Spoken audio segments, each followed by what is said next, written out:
Selamat pagi, kita kembali akan mendengarkan sapaan Sabda Tuhan pagi hari di hari Jumat tanggal 8 Januari 2021. Sebelum kita membaca dan mendengarkan sapaan Sabda Tuhan di pagi ini, mari kita berdoa. Ya Tuhan, kami hendak mendengarkan sabda-Mu, bimbinglah kami dengan Roh Kudus. Kiranya Roh Kudus-Mu menguasai hati, pikiran, dan seluruh hidup kami, sehingga ketika kami mendengarkan sabda-Mu, kami boleh mengerti, kami boleh memahaminya, dan kami dapat menjadi pelaku firman dan sabda-Mu dalam setiap langkah kehidupan yang kami jalani. Kami senantiasa memelihara sabda-Mu dalam hati, pikiran, dan hidup kami, sehingga sabda Tuhan berakar, bertumbuh, berbuah, dan tercermin lewat sikap perilaku hidup sehari-hari. Inilah doa kami, dalam nama Tuhan Yesus kami berdoa. Amin. Bacaan Alkitab terambil dari Kejadian pasalnya yang ke-21. Kitab Kejadian pasal 21 ayatnya yang ke-1 sampai dengan ayatnya yang ke-7, yang mengatakan, Tuhan memperhatikan Sarah seperti yang difirmankannya, dan Tuhan melakukan kepada Sarah seperti yang dijanjikannya. Maka mengandunglah Sarah, lalu ia melahirkan seorang anak laki-laki bagi Abraham dalam masa tuanya, pada waktu yang telah ditetapkan sesuai dengan firman Allah kepadanya. Abraham menamai anaknya yang baru lahir itu Ishak, yang dilahirkan Sarah baginya. Kemudian Abraham menyunat Ishak anaknya itu ketika berumur 8 hari seperti yang diperintahkan Allah kepadanya. Adapun Abraham berumur 100 tahun ketika Ishak anaknya lahir baginya. Berkatalah Sarah, Allah telah membuat aku tertawa, setiap orang yang mendengarnya akan tertawa karena aku. Lagi katanya, siapakah tadinya yang dapat mengatakan kepada Abraham, Sarah menyusui anak, namun aku telah melahirkan seorang anak laki-laki baginya pada masa tuanya. Yang berbahagia, kata Yesus, adalah mereka yang mendengarkan firman Tuhan dan memeliharanya dalam hidup sehari-hari. Terpujilah Tuhan Yesus. Saudara-saudara yang dikasihi Tuhan, masyarakat di zaman Sarah dan Abraham hidup adalah masyarakat yang sangat tidak bersahabat dengan kaum perempuan yang tidak bisa melahirkan anak karena mengalami kemandulan.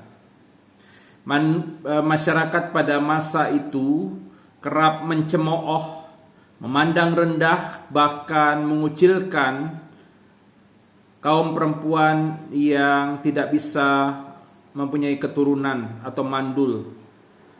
Kaum perempuan yang mandul dianggap sebagai orang-orang yang tidak diberkati oleh Tuhan. Keadaan seperti itu tentu sangat mendukakan hati kaum perempuan yang mengalami kemandulan.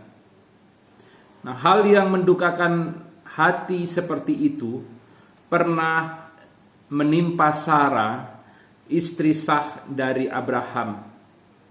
Ketika Hagar, hamba Abraham, mengandung anak laki-laki Abraham, ia memandang rendah Sarah karena nyonyanya itu tidak bisa memberikan keturunan bagi Abraham. Ia mencemooh Sarah, dan Sarah tentu saja bersusah hati. Ia berduka karena sikap yang ditunjukkan oleh Hagar, hamba dari Abraham. Walaupun masyarakat memandang rendah Sarah sebagai perempuan yang tidak bisa memberikan keturunan kepada Abraham, namun ternyata Tuhan mengasihi dan memperhatikan Sarah. Ia menggenapi janjinya kepada Sarah dan juga sekaligus menggenapi janjinya kepada Abraham. Sarah akhirnya mengandung dan melahirkan seorang anak laki-laki bagi Abraham yang diberi nama Ishak. Ketika Sarah akhirnya bisa mengandung dan melahirkan anak, maka di situ nyata bahwa Tuhan mengasihi dan memperhatikan orang-orang yang dipandang rendah oleh masyarakatnya, baik karena status sosialnya maupun juga karena kelemahan-kelemahan yang ada dalam diri orang itu. Kasih Tuhan yang memperhatikan Sarah juga pernah dinyatakan kepada Hana yang juga mengalami kemandulan. Dan kasih Tuhan itu mau menunjukkan kasih Tuhan kepada Sarah dan juga Hana, mau menunjukkan bahwa kasih Tuhan itu berlaku juga bagi orang-orang yang dipandang rendah oleh masyarakat. Tuhan mengasihi, Tuhan memperhatikan orang-orang yang dipandang rendah oleh masyarakatnya. Tuhan tidak mengucilkan. Tuhan justru mengangkat orang-orang yang dipandang rendah oleh masyarakat di sekitarnya. Saudara-saudara yang dikasihi oleh Tuhan Yesus, adakah hari ini kita bersusah hati karena perlakuan dari sesama kita? Apakah kita mengalami apa yang dialami oleh Sarah? Kita dipandang rendah oleh sesama kita. Kita dikucilkan. Apakah ketika kita dipandang rendah, dikucilkan oleh sesama kita, dan kita tidak lagi merasa bahwa orang-orang di sekitar kita mengasihi kita, apakah kita juga menganggap bahwa Tuhan melakukan hal yang sama seperti yang dilakukan masyarakat kepada kita? Tentu saja tidak demikian. Tuhan mau mengingatkan melalui firman-Nya hari ini, walaupun sesama kita memandang hina dan merendahkan diri kita karena status sosial atau karena kelemahan fisik yang ada pada kita ataupun karena kelemahan-kelemahan lainnya, tetapi Tuhan tidak pernah menganggap rendah kita. Dia mengasihi, Dia memperhatikan kita. Dia mau mengangkat kita. Tuhan mengangkat orang-orang yang dipandang rendah oleh sesamanya. Orang-orang yang dipandang rendah oleh sesamanya dikasihi oleh Tuhan. Dan oleh karena itu ketika kita dipandang rendah oleh sesama kita, kita dianggap sebagai orang-orang yang hina, kita tidak perlu marah, kita tidak perlu bersusah hati, menyimpan kebencian dan dendam.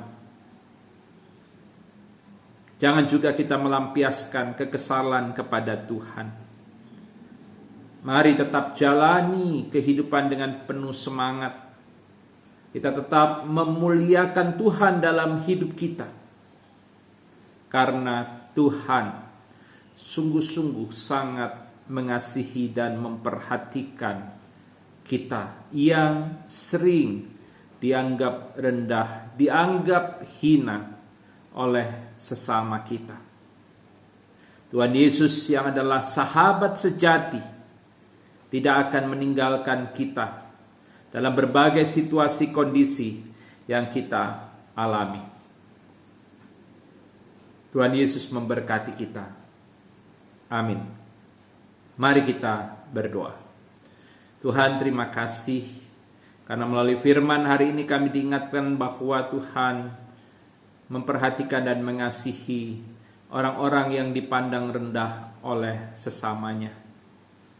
Ketika orang-orang memandang rendah dan hina kami karena status sosial ataupun karena kelemahan-kelemahan fisik yang ada pada diri kami percaya Tuhan tidak merendahkan kami. Tuhan tetap mengasihi kami. Tuhan akan tetap menyatakan perhatian, kepedulian terhadap kami. Kau mengangkat orang-orang yang miskin dan Kau merendahkan orang-orang yang sombong. Ya Tuhan, biarlah kiranya kami tetap hidup dengan penuh semangat. Kami tetap boleh memuliakan Tuhan dalam kehidupan kami. Kami boleh tetap menjadi berkat bagi sesama. Karena sesungguhnya Tuhan adalah Allah yang penuh kasih dan selalu memperhatikan kami dan tidak pernah meninggalkan kami. Engkau menjadi sahabat yang baik bagi kami. Ketika orang-orang meninggalkan kami, Engkau akan tetap menjadi sahabat sejati bagi kami. Inilah kami Tuhan dengan segala keberadaan kami. Berkatilah kehidupan kami. Kiranya berkat-berkat-Mu mengalir dalam kehidupan jemaat-Mu yang mendengarkan sapaan sabda Tuhan di pagi hari ini. Tuhan berkati seluruh aktivitas kerja dan karya kami di sepanjang hari ini. Dalam nama Tuhan Yesus, Tuhan dan Juru Selamat kami berdoa. Amin. Selamat pagi, Tuhan Yesus memberkati kita.